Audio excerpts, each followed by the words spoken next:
Magandang umaga po. Narito na po ang magiging lagay ng panahon ngayong araw na Martes, December 24, 2024. At latest update sa dating bagyong Romina.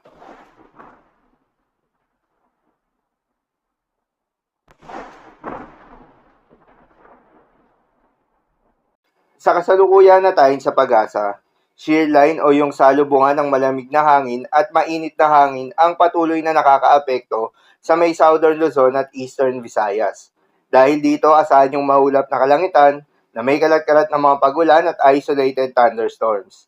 Northeast monsoon naman o hanging amihan ang nakakaapekto sa nalalabing bahagi ng Luzon.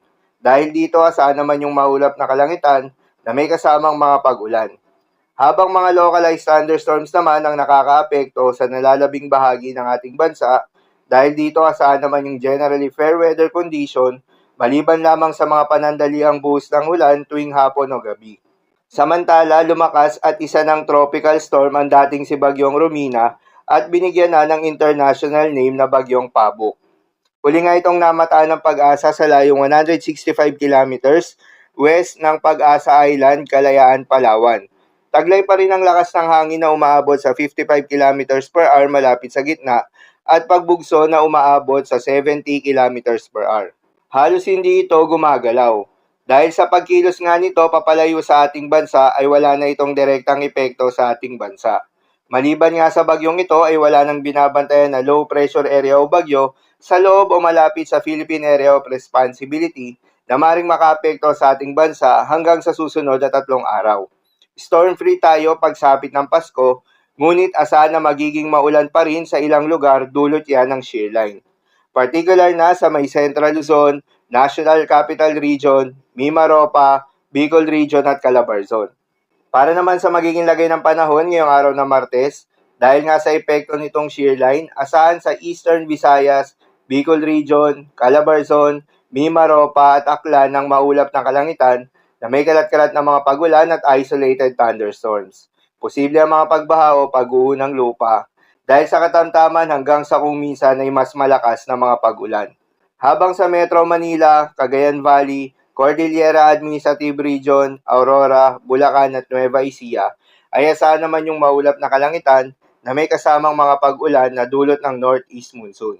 Posible rin ang mga pagbaha o pag-uho ng lupa dahil sa katamtaman hanggang sa kung minsan ay malakas na pagulan.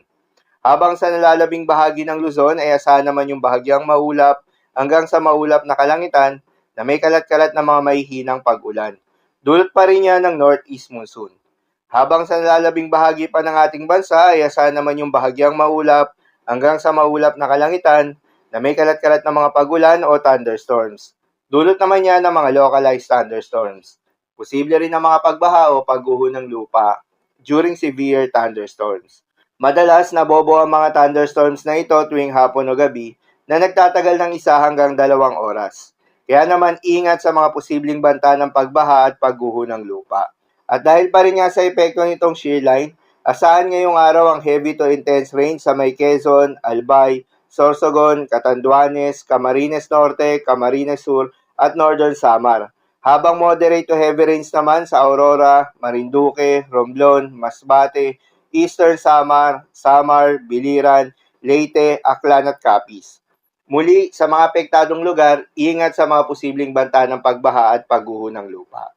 Para naman sa magiging lagay ng mga dagat baybayin, ayon sa Pag-asa ay may nakataas pa rin tayo na gale warning sa mga seaboards ng northern and western coast ng Ilocos Norte at northern and eastern coast ng Catanduanes.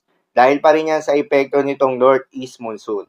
Payo ng Pag-asa ay huwag munang pumalaot yung mga kababayan nating mangingisda at yung may mga maliliit na sasakyang pandagat sa mga nasabing seaboards. Dahil inaasahan pa rin yung maalon hanggang sa napakaalon na karagatan. So yun lamang po para sa lagay ng panahon ngayong araw ng Martes. Keep safe everyone.